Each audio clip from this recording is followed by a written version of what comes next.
E estamos vivendo a festa das cabanas, mediante a uma guerra, mediante a um confronto de grandes proporções em Israel e justamente no momento em que Israel está lembrando a fragilidade da existência humana, que depende totalmente da proteção divina. E Shemuel, você que está comigo aqui mais uma vez, né, nesta conversa com os nossos amados que nos seguem, é um momento em que, mais do que nunca, Israel carece da proteção divina. É um país pequeno, menor que o estado do Sergipe, com 10 milhões de israelenses, judeus, árabes, cristãos, mas que o seu território é 0,02% do território no Oriente Médio, ocupado por gigantes países árabes, mas Israel enfrenta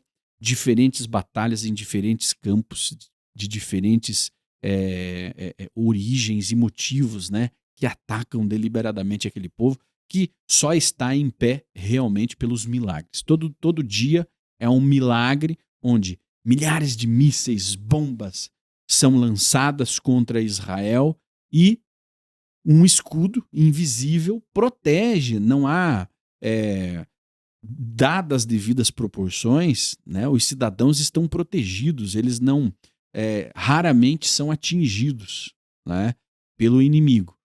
E agora, nos dias de Sucote, nós olhamos para cima da cabana e vemos as estrelas, aquele telhado frágil que, se chover, molha quem estiver debaixo. E é a mitzvah. Então, é um paradoxo.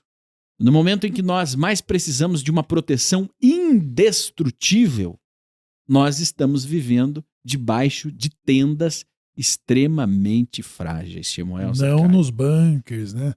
Mas saímos da zona de conforto, da nossa sala, da nossa casa, e nos abrigamos pelo menos 3 vezes ao dia nessa sucá, em que lembramos da total dependência divina e da forma como o santo bendito seja ele nos sustentou no deserto, né? A nuvem que nos protegia do calor, a coluna de fogo que nos protegia do frio e de todas as outras coisas pelas quais fomos sustentados, né? Os nossos pais no deserto.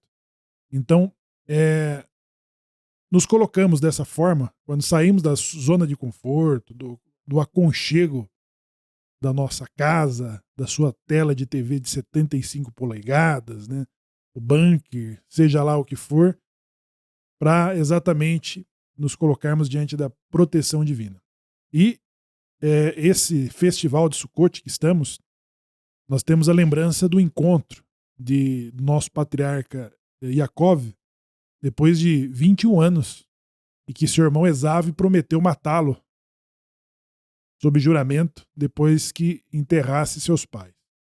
Então, Yaakov, ele faz toda uma programação diplomática e ele separa ali parte dos seus bens, dos seus rebanhos, né, em 7 guarnições, que vai adiante dele ao encontro de Esav, promovendo a paz, abençoando o seu irmão, né, apaziguando, até que esse encontro, nessa expectativa do encontro, eles conseguem ter uma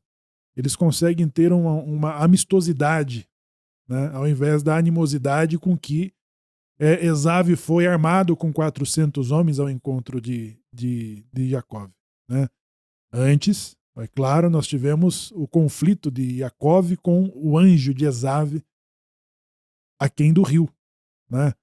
E ali ele recebeu um novo nome, Israel. O anjo de Esav deu o novo nome. Qual é o teu nome? É Jacó? Não te chamarás mais Jacó, mas sim Israel.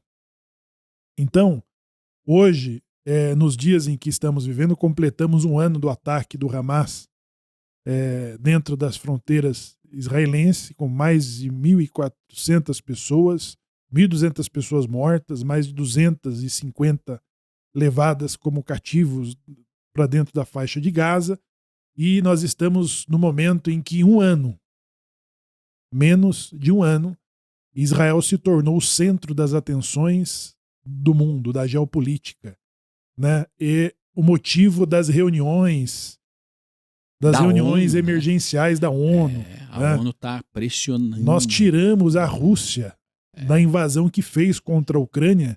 Nós estamos tendo o presidente brasileiro defendendo o russo invasor do território ucraniano e chamando Israel de colonizador. Chamando Israel de colonizador, de apartheid, no momento em que ele tenta convencer os ucranianos a abrir mão do território aos russos. Né?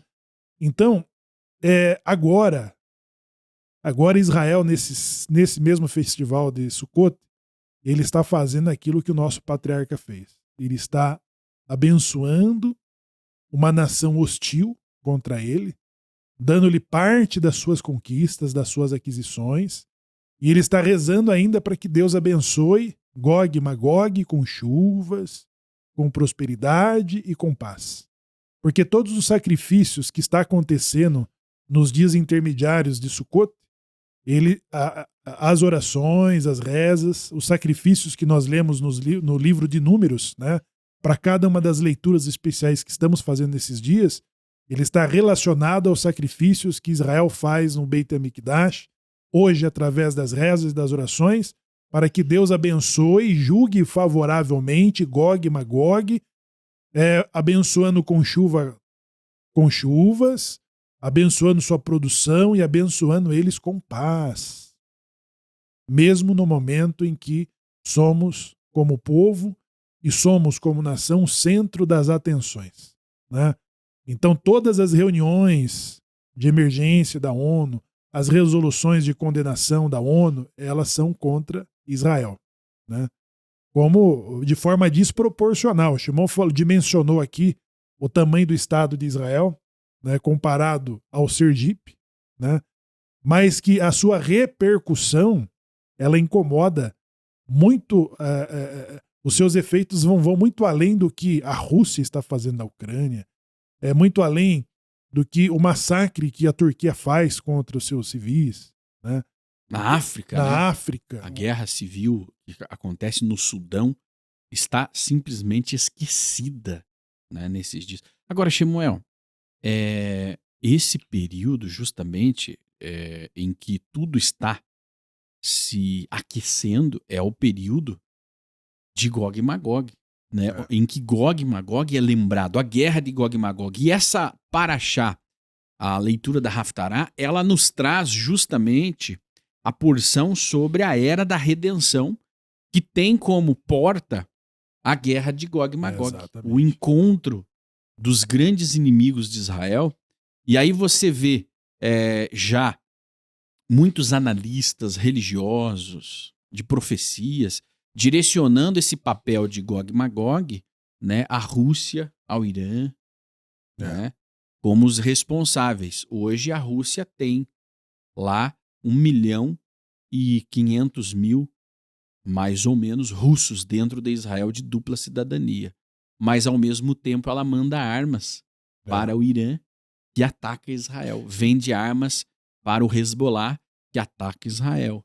Apoia resoluções contra Israel. Então, para que isso escale uma guerra generalizada, não falta muito. Muitas coisas precisam acontecer ao mesmo tempo para que nós tenhamos essa característica e possamos dizer a guerra de Gog e Magog já está em andamento. Mas poucas coisas podem levar a esses acontecimentos, né? Basta uma mudança de posição hoje dos Estados Unidos em relação a Israel para que nós vejamos esse desenrolar. Porque quando Israel estiver contra a parede, sozinho, ele terá que reagir.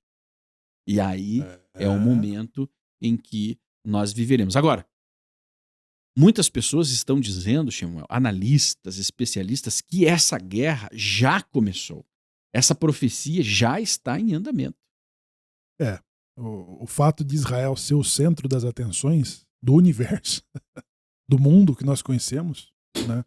Porque a ONU ela representa uma totalidade das nações em que mesmo os líderes de países que têm as suas restrições, né, pela hegemonia política norte-americana, eles vão discursar exatamente, fazer os seus manifestos e têm as suas composições na ONU. Né?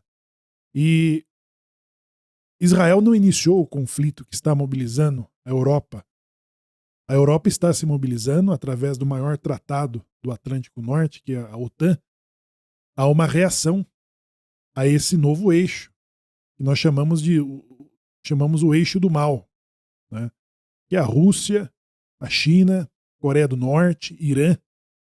E agora o Brasil se tornou, inclusive nessa mesma semana, a declaração de Vladimir Putin de que o Brasil ele é importantíssimo para a nova ordem mundial.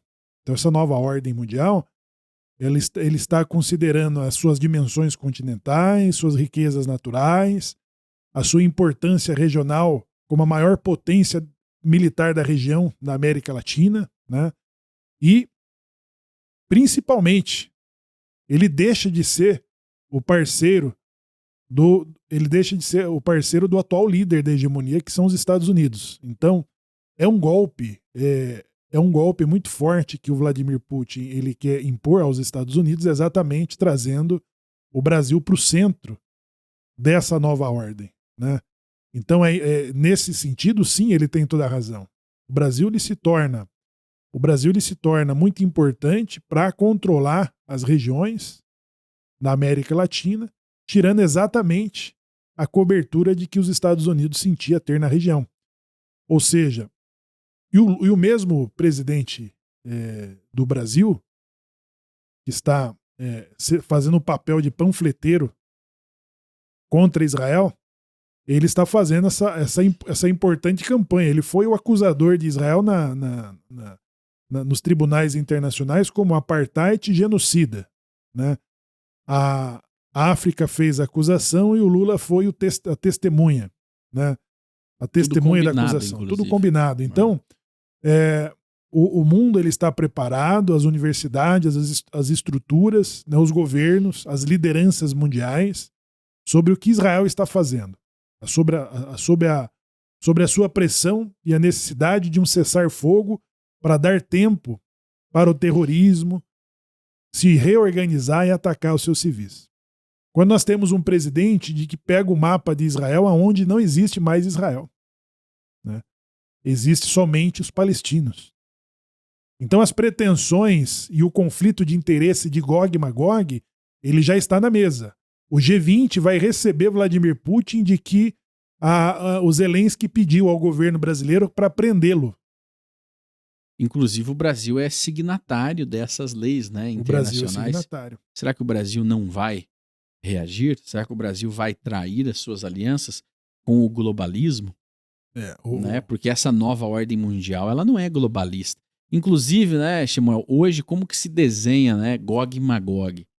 Eles se odeiam, mas o ódio por Israel é maior. Né? Porque o Brasil, através do presidente Lula, não da sua população, ele representa um globalismo. O Lula está falando ao mundo todo que o presidente brasileiro fala ao mundo todo sobre um governo universal, sem fronteiras, com um comando centralizado. Né? Que esse seria o papel da ONU. E ele cobra, inclusive, a ONU por isso, por não fazer esse papel. Mas aí ele entraria em guerra com o Vladimir Putin, que quer expandir a fronteira e reforçar a identidade russa como um grande império. Né? Ele teria problemas com o Irã, que também quer expandir as suas fronteiras e ter um domínio global xiita revolucionário islâmico. Ora, onde entraria o globalismo de Lula na equação? Tem a China que está expandindo a sua cultura, também querendo se tornar um império global. Ora, como é que os planos do Lula vão dar certo de ter um só governo mundial? Então, o fracasso já está enunciado, porque essa mesma nova ordem mundial que está surgindo para enfrentar a hegemonia americana, e aí é que nós vemos o desenrolar de Gog e Magog, eles se odeiam todos, cada um tem um plano diferente para o mundo. Mas o ódio por Israel e o anti-americanismo os mantém unidos. Até quando? Até que Israel, né, já não seja mais o principal obstáculo. Quem que é o doutor abobrinha da história, né? A China tem suas pretensões muito diferentes da Rússia. Globais, né? Econômicas, culturais. O Irã tem suas pretensões fundamentalistas. E na equação do Irã não tem China e não tem nem Rússia. Nem Brasil. Nem Brasil. É todo mundo Agora, o Brasil, sim. O Brasil é o único que não tem pretensões. O Brasil não tem.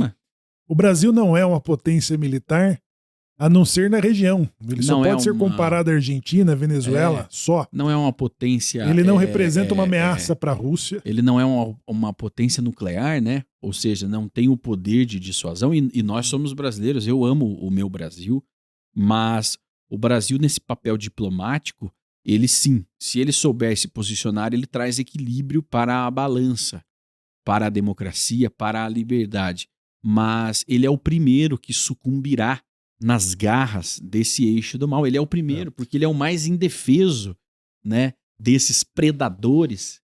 A China, o Irã, a Rússia são predadores. Né? O Zelensky, na entrevista com o Luciano Huck, ele perguntou assim, você acha que o Brasil vai engolir quem? Você acha que o Brasil vai engolir quem? A Rússia? A China? Ou ele será engolido por esses? Não é? Então, que é o que está acontecendo com a Ucrânia. A Ucrânia está sendo engolida pela Rússia. Está sendo engolida. Sem a ajuda do Irã, sem a ajuda da China, a Rússia está simplesmente engolindo a Ucrânia. E, agora, olha a relevância de Israel nisso tudo. Eles são capazes de parar os seus planos para voltarem os olhos para Israel. Estou atento a Israel. E aí esse discurso, né? O imperialismo israelense de ocupar terra dos palestinos. Esse E os russos não. Os iranianos não. Os iranianos têm forças proxies, né? Tem exércitos. Os chineses e Taiwan não. Dentro de países, né? O Irã tem exército dentro da Síria, o Irã tem exército, né? Que são os grupos terroristas proxies dentro do Iêmen. O Irã tem exércitos dentro do Iraque. Do Iraque, da Síria. E Israel, que é o imperialista, o colonizador. O colonizador. Eles não têm vergonha, né? Não há vergonha alguma. Então a hipocrisia. Então, sim, Gog e Magog começou. E aí nós temos dois fenômenos importantes. Nós falávamos aqui sobre Yaakov subir ao encontro de Esav, seu irmão, que tinha juramento de morte contra ele. Ele faz essa apaziguação, ele consegue encontrar um caminho do meio, mas teve que mudar de nome para que Esav conseguisse se relacionar com ele. E dos patriarcas dos quais Deus muda o nome, Yaakov, de Yaakov para Israel, mesmo depois da mudança do nome confirmada pelo próprio Deus, Deus continua tratando com os dois, que é a mesma pessoa, mas são duas missões distintas. Então, duas personalidades numa mesma pessoa. Então, ora Deus trata ele de Jacó, mesmo através dos profetas, mesmo depois da destruição do templo, e ora Deus trata ele como Israel, com missões distintas, né? E aí, ora Deus fala com os filhos de Jacó, e ora Deus fala com os filhos de Israel, né? Então, por que o Ocidente hoje está estacionado no Oriente Médio? Quem que ele está defendendo? Ele está defendendo Jacó ou ele está defendendo Israel? E o antissemitismo e o antisemitismo também são reações distintas, né? Sobre aqueles que odeiam Israel e sobre aqueles que odeiam o judeu, que é o antissemitismo.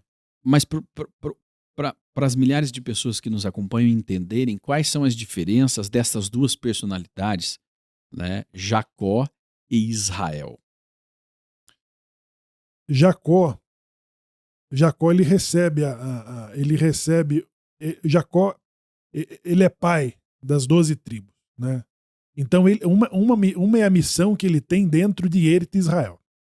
É as expectativas que o Criador do Universo tem sobre os filhos de Israel dentro de Eretz Israel. Uma é a tratativa que as nações têm com Israel e as tratativas em que as nações têm com os filhos de Jacó. Então, essa mesma pessoa, ela tem funções distintas. Como Israel, ou seja, ela tem missões dentro do território de Israel e ela tem missões fora de Israel. Então, quando Deus está tratando de Jacó ou dos filhos de Jacó, ele está falando sobre a realidade desses homens fora do território aonde a sua proteção é diferente. E quando Deus trata de Israel e dos filhos de Israel, ele está falando sobre as suas responsabilidades e missões que Deus e o mundo espera deles dentro do território de Israel. Então, por isso que Esav, ele vai mudar. O anjo de Esav, ele vai mudar o nome. Ele falou, qual que é o teu nome? Né? Ou seja, a promessa de morte ele fez contra Jacó, irmão. Ou seja, o antissemitismo. Eu odeio você, eu odeio a sua religião, gratuitamente. Né? Mas quando ele demonstrou para Esav que ele era hábil, que ele era bom negociador, que ele é diplomático, que ele tem competência naquilo que ele disse que teria como primogênito na negociação, ele conseguiu essa absolvição na luta. E o anjo fala, qual que é o teu nome? Jacó. Então, será Israel, porque como homem lutaste com Deus. Então você tem moral, você tem meu respeito. E eu vou te tratar agora como Israel. Então agora Esav, ele consegue se relacionar com Israel pelos seus méritos, pela sua competência, pela sua missão política, mas não consegue tratar com a religiosidade de Jacó.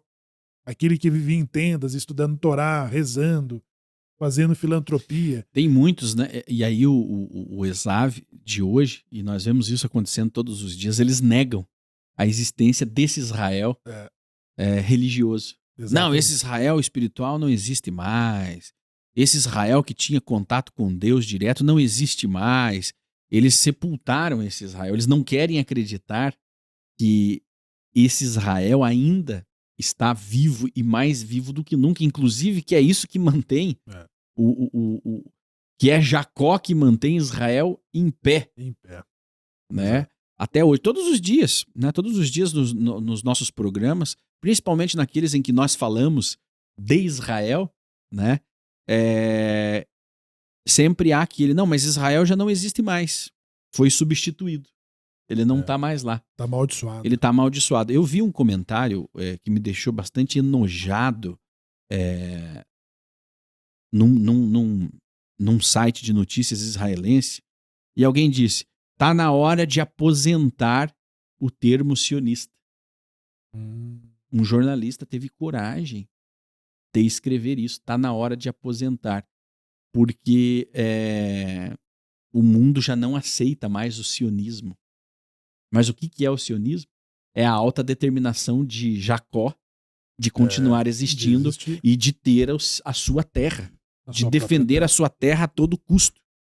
Eles precisam transformar a palavra sionista ou sionismo em algo tão repugnante como nazismo. Exatamente, eles tentam associar. Então, apartheid, extermínio, genocídio, né, racismo, eles estão colocando todas essas atribuições em cima do termo sionista.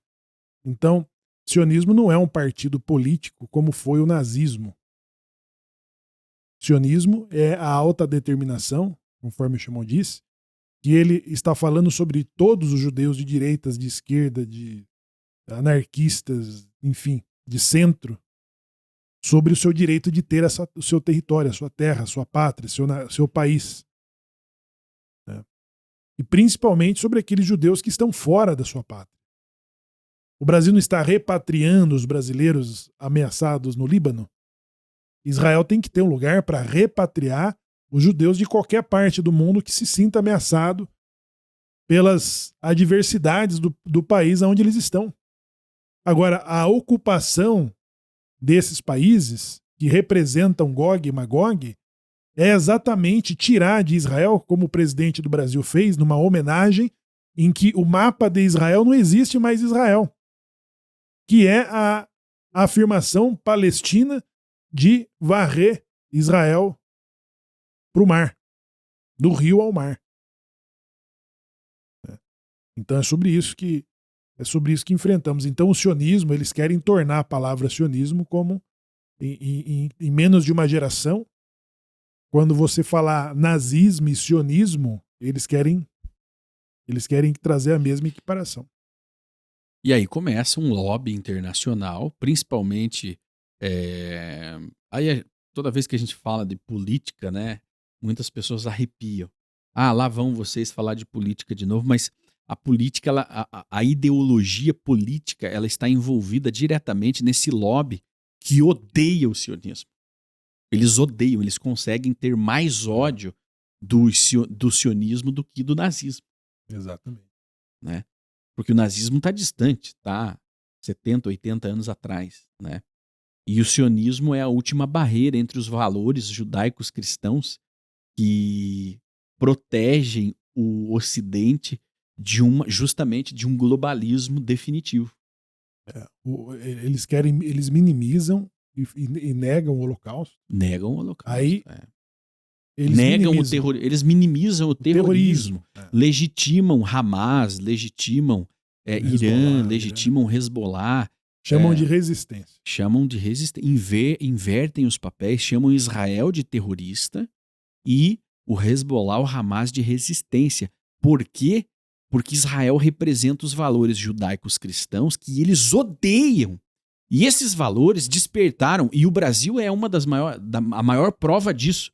O Brasil é a prova do despertar desses valores nas famílias que enxotaram essa ideologia maligna do nosso país, das urnas, e agora nas eleições de prefeituras do Brasil, ele deu novamente uma guinada para direita. Um lado mais à direita, né?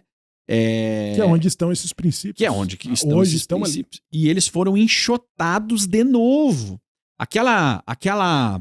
Aquele projeto de destruição de identidade, ele levou uma bicuda, né, desses valores, e ele tá tonto até agora. Então Israel no Oriente Médio, ele está representando o único freio para isso.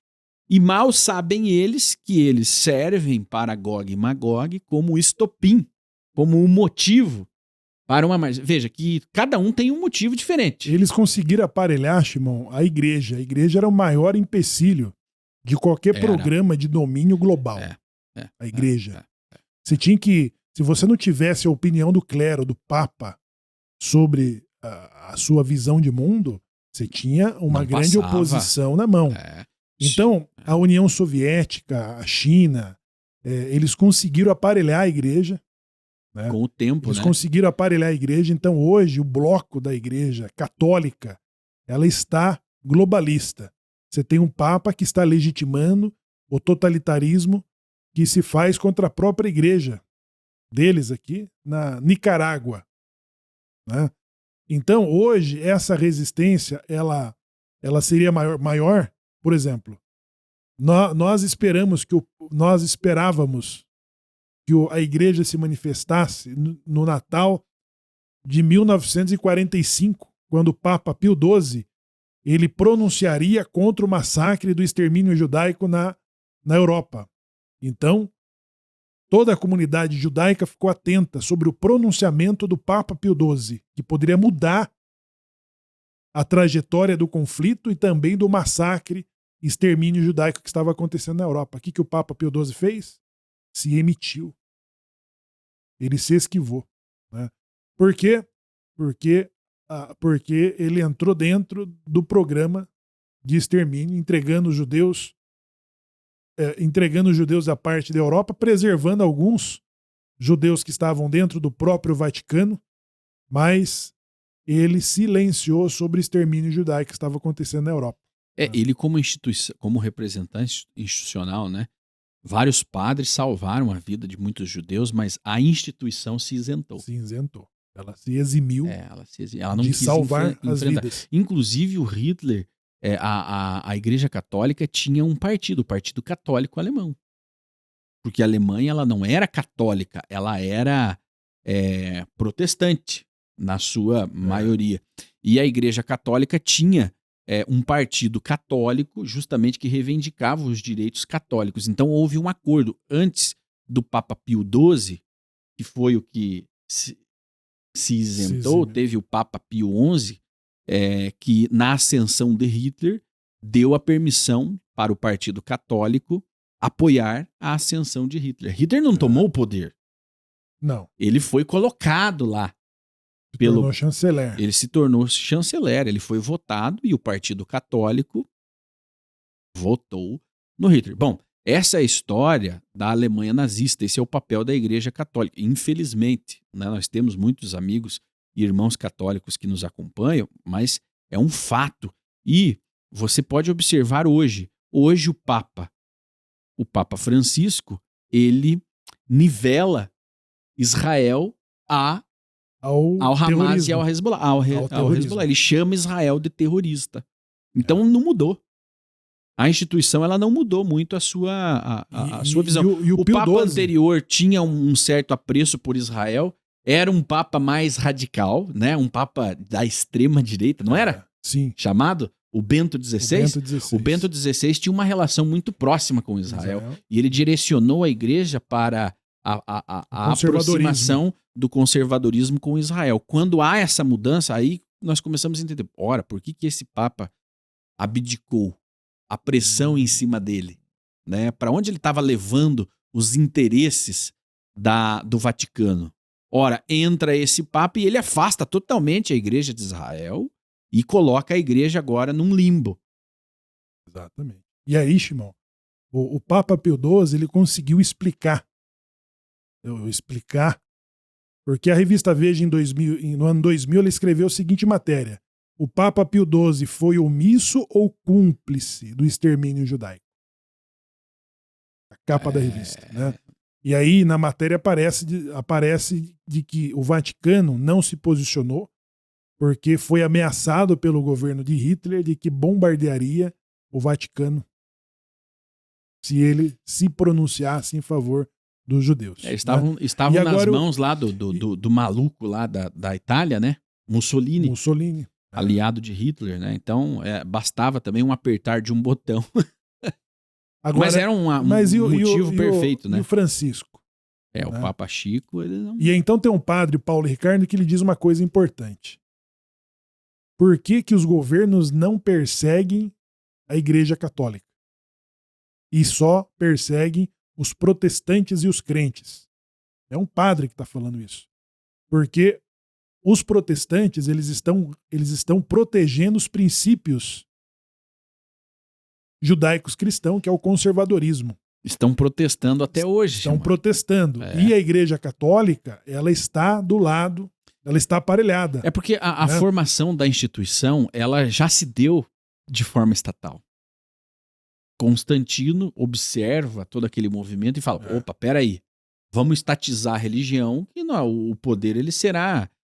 imensurável, ele não terá limites para nós dominarmos, né? E definitivamente criarmos e estendermos o nosso império. E aí essa instituição se institucionalizou e ela sempre esteve ao lado de governos. Sempre. Que é o que garante o seu tremendo poderio. O seu poder de adeptos, mais de 1 bilhão de pessoas no mundo são adeptos. Eu acho que é só menor que o Islã, né? É só menor que o Islã, que é maior. Já ultrapassou. Então, o número de adeptos, o número de terras, de bens cedidos por países, por coroas, por invasões, né? Por poderes, as conquistas. Você vê uma instituição, né? Uma instituição que seria religiosa, ela conquistar terras, fazer, né, batalhas para conquistar terras e tudo mais. Mas, enfim, não é sobre a Igreja Católica, mas é sobre o papel de Gog e Magog nisso tudo. Nós passamos do tempo das cruzadas, em que a Igreja entrou no Oriente Médio para defender Jerusalém da ameaça muçulmana. Agora nós estamos em outro momento em que a Igreja ela está aliada ao terrorismo. Entendeu? Então, são outros Ela já tempos. batalhou contra os muçulmanos. E agora ela abre as portas. E agora ela puxa os muçulmanos. Igrejas católicas estão se transformando em mesquitas. Porque o berço da igreja católica, que é a Europa, ela está sendo islamizada. Bom, o nosso assunto não é sobre igreja católica e nem sobre protestantes. Mas nós estamos falando de um período em que Gog e Magog ela se constitui dentro da interpretação rabínica. Gog e Magog trata-se de duas vertentes de povos. Sobre os descendentes de Ismael e sobre os descendentes de Esav. Esses dois filhos dos patriarcas, do filho de Avraham e do filho de Isaac, eles também são os povos, dos quais os nossos mesmos patriarcas são chamados de multidões de nações. Vocês serão pais de uma multidão de nação. Então, os patriarcas não são só pai da nação sagrada, senão também de uma multidão de nações. E Gog e Magog, ela vem dessas duas vertentes. Dos 35 príncipes que saíram de Ismael e dos 35 príncipes que surgiram de Esaú. Então nós temos o Oriente Médio, representado pelo islamismo, a religião muçulmana, e nós temos o Ocidente, representado por Esav, que é o cristianismo, que ambos têm muita coisa em comum, que é o antisionismo e o antissemitismo, que eles se alternam. Então o antissemitismo, ele é o ódio, sobre a existência daquilo que Esav não consegue lidar, sobre o favoritismo de que Deus tem sobre Israel. Não foi o que disse Malaquias? Eu não escolhi vocês e aborreci a Esaú? Né? Então, quando a igreja ela tem esse papel, ela fala assim, Israel, é o que Shimon disse aqui, Israel, agora Deus tem Israel espiritual. Né? O Israel espiritual é a substituição que o cristianismo fez sobre o Israel. Eles chamam... Físico, né? Ele espiritualizou Israel porque o conflito de Esav é sobre o favoritismo de quem que Deus prefere. As promessas, né? Deus rejeitou Israel, expulsou Israel, divorciou de Israel. Amaldiçoou Israel. Então, quem que substitui Israel no momento em que Deus rejeita Israel? É o cristianismo, é a igreja. Esse é o conflito de interesse entre Esav e Jacó. Agora, Esaú e Jacó. Né? Esaú e Jacó. Né? E o conflito de interesse de Ismael é sobre o território. Não é sobre o favoritismo de quem Deus prefere. É sobre o território, a quem pertence. Quem que é o primogênito? É Ismael ou Isaac? Né? Então, eles conseguem unir os interesses, Gog e Magog, e conseguem ter um objeto único de conflito que é Israel, e na verdade não é contra Israel. A profecia de Ezequiel 38 e 39 que está na Haftará de hoje, trata-se da forma como Deus está atraindo Gog e Magog para a prestação de conta da sua herança que eles massacraram e pisaram durante esses 2000 anos. E é de dentro para fora. Essa transformação é de dentro para fora. Então nós vemos o cristianismo, quando a gente fala cristianismo, é de uma forma generalizada, né? Porque aí entra a Igreja Católica, entra o protestantismo e todos os outros movimentos que se dizem cristão. Então, a Igreja Católica, que por ser a maior e a mais poderosa, ela já foi tomada de dentro para fora. Nós temos o líder da Igreja Católica, antisionista e antissemita. E comunista. Né? E comunista. O líder da Igreja Católica, o Papa, que os próprios católicos, né, falam, poxa, esse Papa aí... Progressista. Ele não é o nosso Papa, né, preferido. Né? Ele não é... Nós não teríamos o elegido. Ele dividiu a Igreja Católica. Né? Então tem uma ala da Igreja Católica que trata ele como a besta do Apocalipse. Né? É um livro cristão lá que trata isso. Né? Mas exatamente por essas divergências. E o protestantismo, por sua vez, ele está muito ligado a Israel nesse atual momento. Exatamente. Só que aí é que entra o futuro. O que acontece depois da guerra de Gog e Magog? Aí, bom, os irmãos protestantes, né, que estão nos acompanhando, vocês vão, espero que vocês sobrevivam, porque segundo uma profecia judaica, faltam apenas 30 anos para isso acontecer. Segundo uma contagem do calendário hebraico, só tem mais 30 anos até que isso aconteça. Eu espero que muitos que nos assistem hoje estejam lá.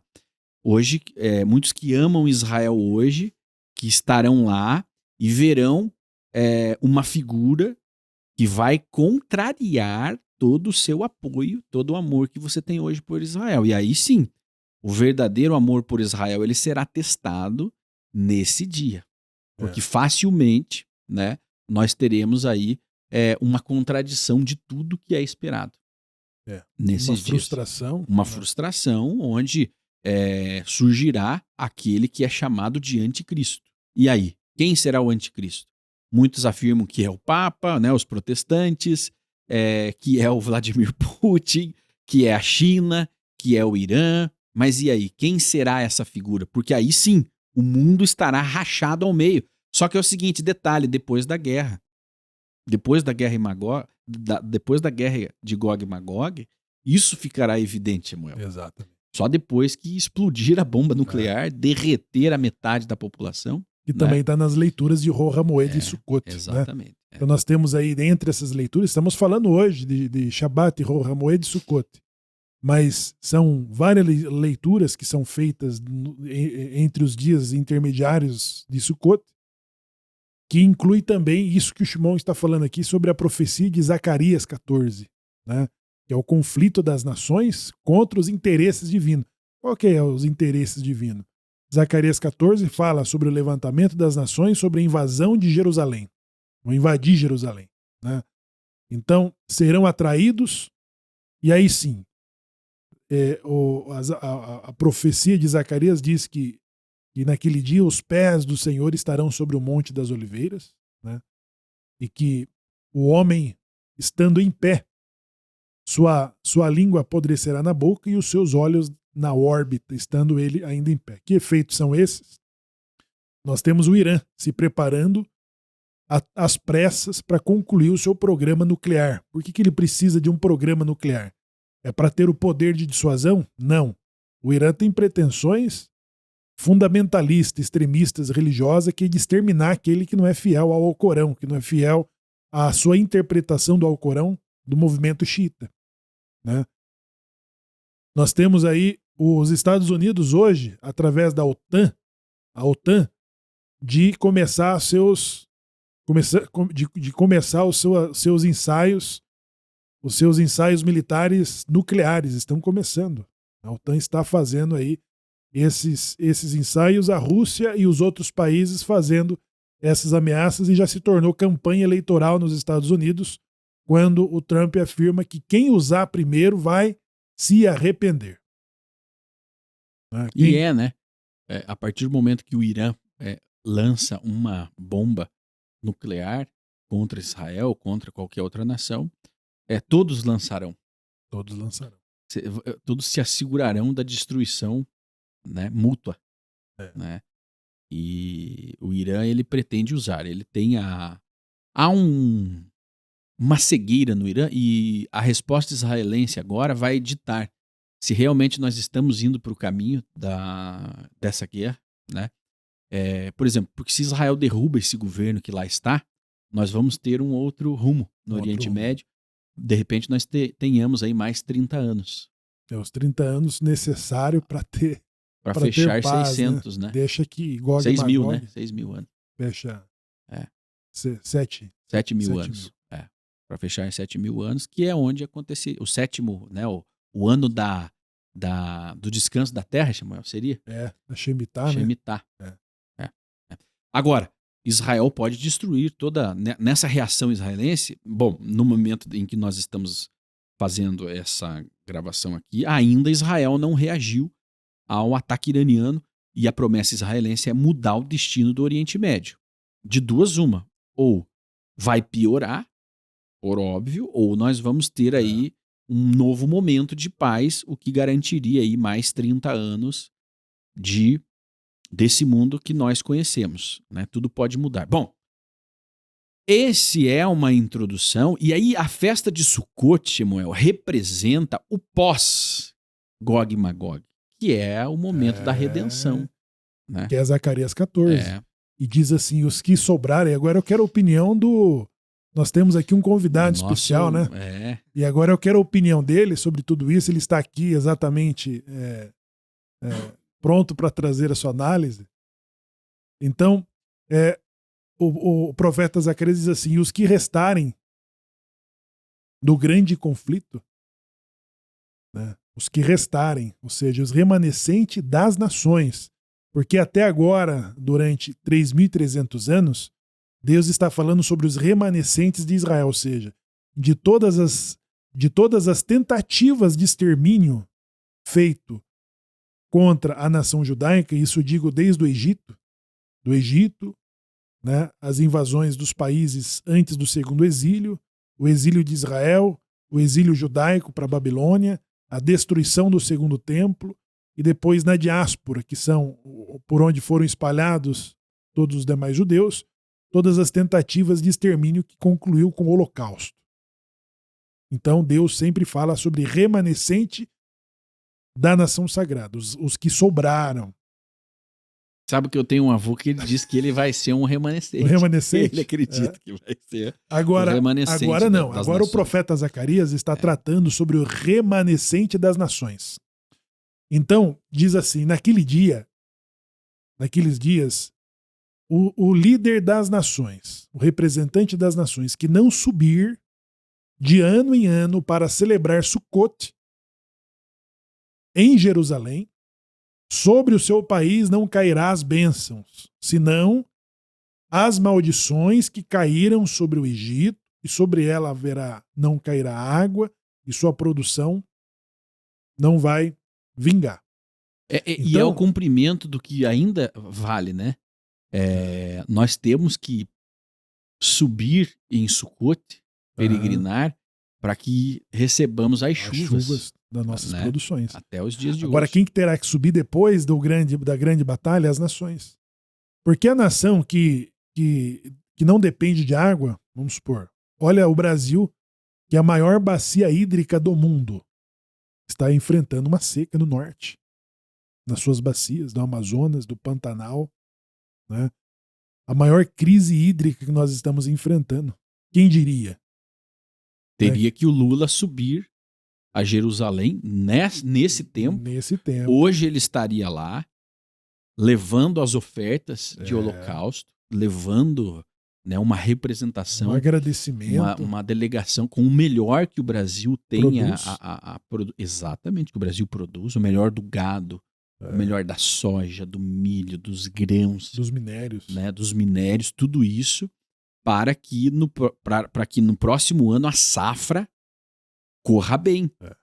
Só que veja bem, hoje a realidade é que o governo é inimigo dos produtores. É inimigo dos produtores, é inimigo da chuva. Por exemplo, o Brasil representa 7% do fertilizante que o Brasil usa. 7% do fertilizante do mundo, né? Do mundo. Israel é responsável por 7% do fornecimento daquilo que o Brasil precisa, né? Então, isso hoje. Lá, depois, Urias, depois eles terão de subir. Então, digamos que um país que tem uma bacia hídrica, aí lá o profeta diz assim, e sobre ela cairão as pragas que caíram sobre o Egito. O que não subir, não vou mandar representante aí para Jerusalém nesta festa de Sukkot. O que vai acontecer com o país? Penalizado naquele ano, é um julgamento, né? Então hoje, seca, praga, Sukkot doença, é as orações que estamos fazendo para que Deus mantenha um bom julgamento a países hostis, Brasil e outros países, para que Deus julgue favoravelmente, para que eles tenham chuvas temporâneas sem erode, para que eles tenham paz e não guerra, e para que o caos não recaia sobre essas nações. Então, quando fazemos todas essas orações, nós estamos pedindo para Deus abençoar Gog e Magog. Mas o que Gog e Magog quer sobre nós, aí é outra coisa, e aí vem a opinião do Urias. Para enfatizar um assunto muito importante aqui, foi falado vários assuntos sobre a questão de Zacarias 14, que está escrito: E naquele dia o Eterno será um, e o seu nome um. Os nossos sábios se indagam porque o versículo fala que ele será um. Ele é um, mas os nossos sábios nos ensinam que hoje Deus ele não é um na sua totalidade, mas naquele dia ele vai ser um para todo mundo. Deus é um para mim do jeito que eu fui ensinado, Deus é um para você do jeito que você é ensinado, mas naquele dia não vai ter mais isso. Nós vamos ver quem é realmente o Eterno. Voltando para Sucote, que tem uma representação importante, a cabana ela representa Deus nos abraçando. Então, o reconhecimento de Deus em Zacarias 14, que a humanidade vai ter, é o reconhecimento da festa de Sucote, porque todos os mandamentos que Deus nos ordena, a gente cumpre um ou dois, mas em Sucote é vários em um. Por exemplo, é uma cabana que vamos comer dentro, vamos dormir dentro, vamos trazer um visitante, que é uma tradição chamada Ushpizinho, trazer um visitante, tem que fazer kiddush e tem que estar a família lá dentro. É uma mitzvah que vai ser abraçada de corpo e alma, e lá, quando olhar para as estrelas, que não vai ter muita proteção de chuva, vai ser apegar ao Eterno. Ou seja, temos Sukkot, que é reconhecer o Eterno no nosso dia a dia, ao comer, ao dormir, a nossa moradia. E o reconhecimento em Zacarias 14 na sua totalidade. Muito bem. Então, muito bem lembrado, né? O Urias ele traz aqui a menção. Para quem não conhece, Sukkot é cabana, né, em português, e de que nós judeus temos que construir nesse período que estamos vivendo, Sukkot, são 7 dias. Então nós construímos, o Shimon falou na introdução, né, no comecinho desse estudo, que cada família de judeus constrói uma cabana e ela é coberta com folhas de palmeiras, né, folhas de palmeiras, e que durante os 7 dias ela vai secando, ela vai murchando e aumentando ali as frestas, né, da cobertura. Então, durante esse período, nesse mesmo período de 7 dias, nós fazemos mais 3 frágil, refeições. Né, que uma casa de pau a pique. É mais frágil. Né? Ali o sereno, a chuva. Né? Então, o sereno, a chuva. Agora começa o inverno em Israel. Então não temos chuva, né, nesse período. E logo depois de Sukkot começa a temporada das chuvas.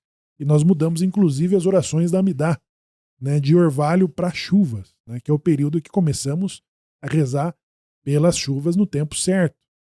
Não podemos ter chuva no período da colheita dos grãos porque apodrece, é uma maldição. Né? E no período do plantio. E no período do plantio das frutas, nós precisamos de chuva. Né? Então é esse julgamento que está acontecendo nesses dias, no julgamento do Tribunal Celeste sobre as chuvas, temporânea e a seirode, a tardia e a temporal.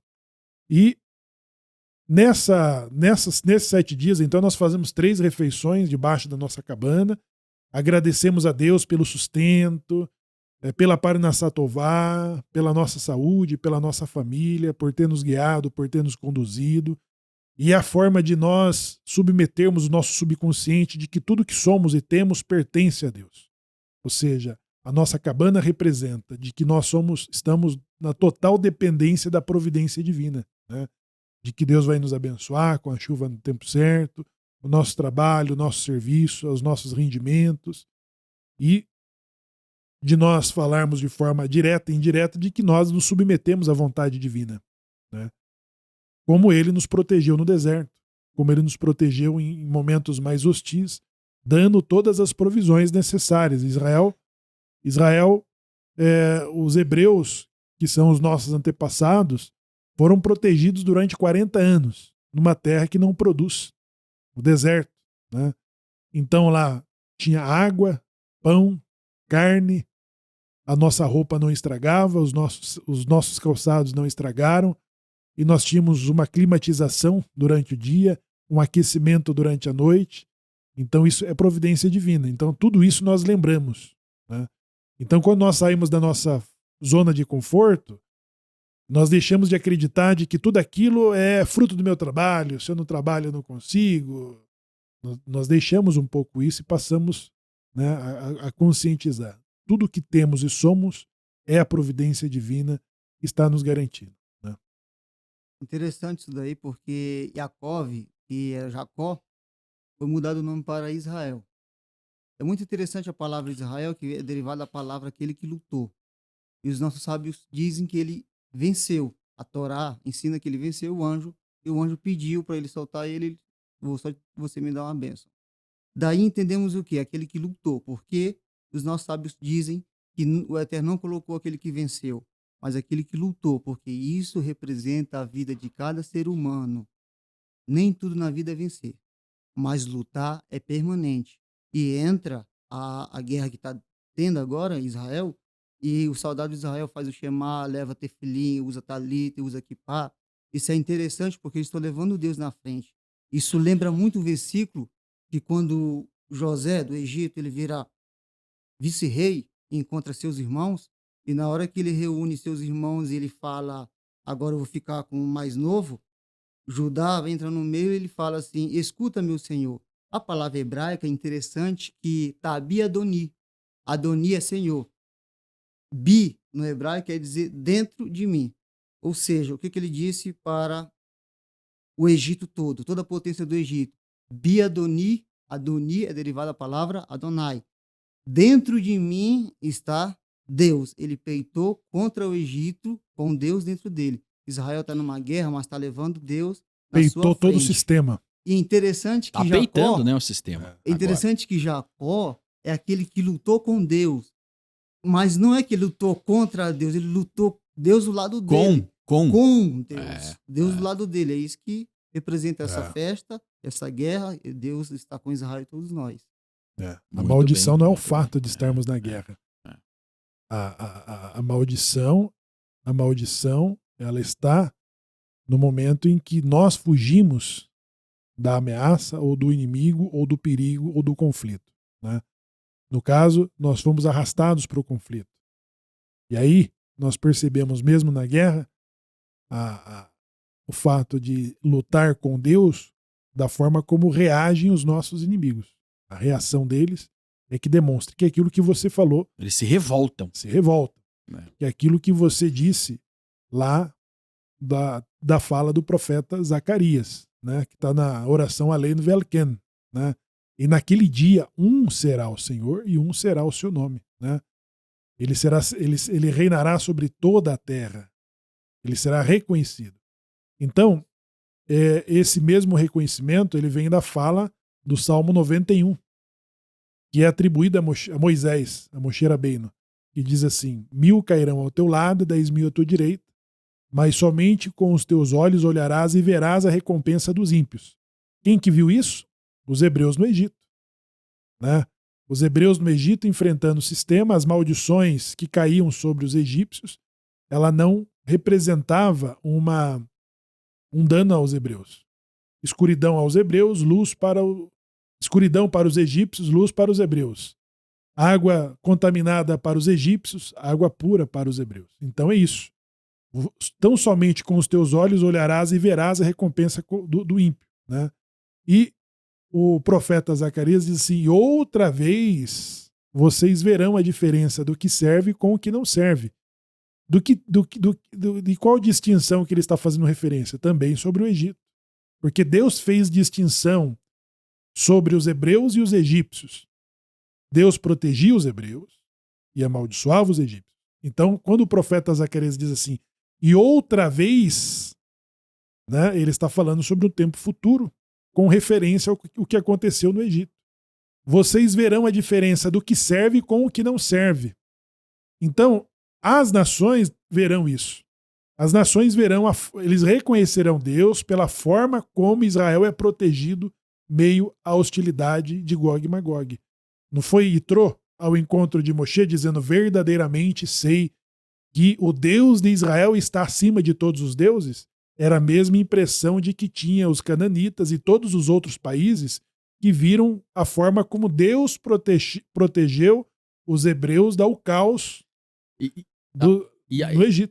Esse asco que as nações sentem por Israel estar lutando com Deus, ele reflete da seguinte forma: nós vemos muitas pessoas acusando Israel Eu queria ver Israel enfrentar esses terroristas sem seus caças.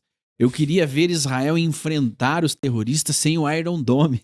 Eu queria ver Israel enfrentar o Hezbollah sem o seu exército, porque eles não se conformam, né, de Israel estar em pé e ser muito superior aos inimigos. E isso gera um ódio, gera um rancor muito grande, porque é desproporcional quando você tem a proteção divina. Ora, o Egito não era a maior potência mundial, bélica e econômica, e ele foi completamente destruído pelos escravos? Por causa dos escravos. Né? Por causa dos escravos que foram tirados por uma proteção. Quero ver quem são vocês, escravos, sem esse Deus de vocês. É o que eles dizem hoje em relação a Israel. Falou para Moshe, né? Manda o teu Deus falar comigo. Né? Na primeira audiência que Moisés teve com o faraó, liberte os escravos para que vá ao deserto 3 dias e ofereça um culto a Deus. Ele falou assim, quem é teu Deus? Peça que ele venha falar comigo. Né? Então, no final de 10 pragas, nós tínhamos o faraó pedindo, reze pela minha vida. Reze ao seu Deus pela minha vida. Né? Então, é um reconhecimento de como as potências, as divindades, né? Todas as divindades, todas as forças, elas serão submetidas, né? Elas serão submetidas pela força daquele que luta com Israel. E elas já estão sendo elas já estão reagindo, submetidas, né? Porque nós temos a Rússia, que apoia o Irã, nós temos a China, que apoia o Irã e as facções terroristas, e o Irã, que apoia e financia o terrorismo, e eles não conseguem conter, né, Israel. Quando Israel decide lutar, ele vence. Né? E aí nós vemos os milagres, eles lançam 200 mísseis balísticos e nenhum cai, né, tirando vidas israelenses. São interceptados, caem no mar, caem em áreas abertas, mas não atingem. Né? Nesse último ataque do Irã, apenas um, que justamente foi aquele que eles dizem proteger, né? Que foi um palestino que estava andando na rua e caiu um destroço de um foguete e matou ele na hora, infelizmente. Mas isso gera um ódio, um rancor, porque eles tentam de todas as formas. Shemuel, o profeta Elias enfrentou justamente as nações, né, que odiavam o Deus de Israel, que eles chegavam a se cortar nos arames, porque eles não conseguiam ter o efeito que o Deus de Israel traz ali, né? Os milagres. E é isso, as nações hoje, o globalismo, o fundamentalismo, o radicalismo, ele se rasga. O progressismo. Né? Ele se rasga ao meio porque ele não consegue entender como que Israel não cai. Né? Eles estão contando que Israel seja abandonado. Então, todos os dias, Urias, nas nossas páginas, alguém diz, quero ver o que será de Israel sem esse exército. Ter um exército desse tamanho é muito fácil. Enfrente os terroristas, enfrente o Irã, sem os seus caças de última geração. Quer dizer, são as capacidades entregues a Israel pelo seu Deus. A inteligência, a capacidade de desenvolvimento tecnológico. Só que é o seguinte, é desproporcional. Por mais que Israel tenha armas, meios de dissuasão, caças poderosos, é desproporcional o que o Irã faz contra Israel. E aí é que eles não conseguem compreender. Eles atribuem tudo isso a um caça, ao tamanho do exército, e não é o maior exército do mundo. Né? Ele é um dos menores exércitos do mundo, mas é o mais eficiente. Por quê? Porque eles levam a Torá ali num carrinho, não tem? Um carrinho, uma caminhonete do exército israelense que leva uma Torá para o soldado rezar, para o soldado lembrar que Deus está com ele, porque quando Deus disse a Josué, você vai entrar na terra e eu estarei com vocês. Seja corajoso, você vai encontrar grandes inimigos, mas não se preocupe, porque eu vou estar com vocês o tempo todo. E aí, na marcha do exército, os levitas carregavam a arca da aliança, que justamente ia abrindo o caminho, e aí os inimigos vinham um mas era um soldado de Israel, mas que representava milhares. E isso aconteceu muitas vezes. Isso está acontecendo agora na guerra. Estão se confundindo, né? Estão se perdendo. A superioridade, né? A superioridade da alta determinação judaica, ele está sobre aqueles que estão sendo reunidos, do que sobrou, os remanescentes.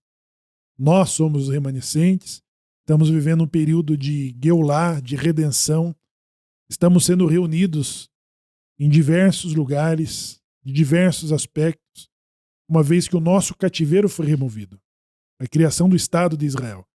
E isso, para nós, é alta determinação. Todo o nosso futuro, a nossa expectativa de subsistir e de existir está sobre o quanto defendemos e lutaremos e rezaremos pela existência do Estado de Israel e do povo de Israel, né? Então, quando se unem para destruir Israel ou Jerusalém, eles estão mexendo com a nossa existência. E aí está o conflito de Gog e Magog com o próprio Deus. O conflito de Gog e Magog não é contra os judeus, não é contra Israel, não é contra o sionismo, é contra o que Deus está defendendo. E o que Deus defende? Ele diz assim, que quando vocês retornarem e construírem casas e plantarem uvas e florescerem o deserto, nunca mais, diz os profetas, sairão dali. Isso já aconteceu. Isso já aconteceu. O deserto floriu, né? O Mar Morto está voltando a viver. Nós reconstruímos casas, nós plantamos vinha. E agora as nações precisam a todo custo nos tirar dali. Então o conflito não é contra a existência judaica, não é sobre o Estado de Israel. Estão lutando contra aquele que determinou que nunca mais sairemos dali, né? Até porque o profeta Ezequiel diz assim: e eu colocarei o anzol nas narinas de Gog e Magog e os atrairei para o Meguido, para o monte, para o vale Meguido, que é o que a Bíblia cristã chama de Armagedon. Meguido é o campo, né? Meguido é o campo onde as nações subirão contra Jerusalém. Esse é o conflito de Gog e Magog contra o próprio Deus, porque eles estão sendo atraídos. Então, quando o Shimon perguntou, começamos com o conflito de Gog e Magog? Sim. Israel se tornou novamente o centro das atenções.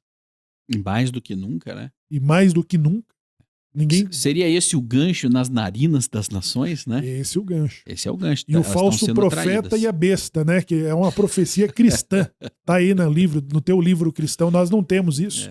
Mas sabemos que existe essa previsão dentro da Bíblia cristã. E aí me falaram aqui, um bom católico, que a besta é o Lula, que está fazendo o papel de panfleteiro de espalhar o ódio da comunidade internacional contra Israel. Entendeu? Porque geralmente quem leva o gancho nas narinas é aquele que não sabe o que está fazendo, né? Que não sabe o que está E Gente, é o papel do Brasil. E aí ele se torna um papel tão importante, porque ele é um boi de piranha.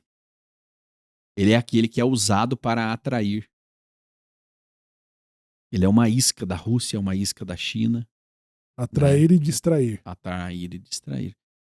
Urias, mais alguma consideração, meu querido, a respeito dessa paraxá maravilhosa que nós viveremos nesse Shabat? Estamos aí no meio de Sukkot, né?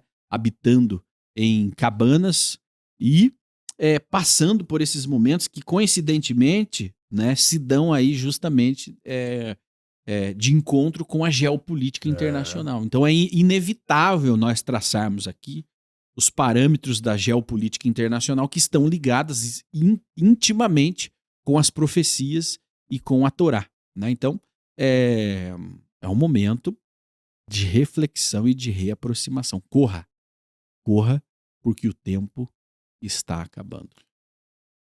Urias, você tem uma mensagem, então, aos judeus que estão vivendo nesses dias de Sukkot e também aos cristãos que amam Israel, que rezam por Jerusalém, né?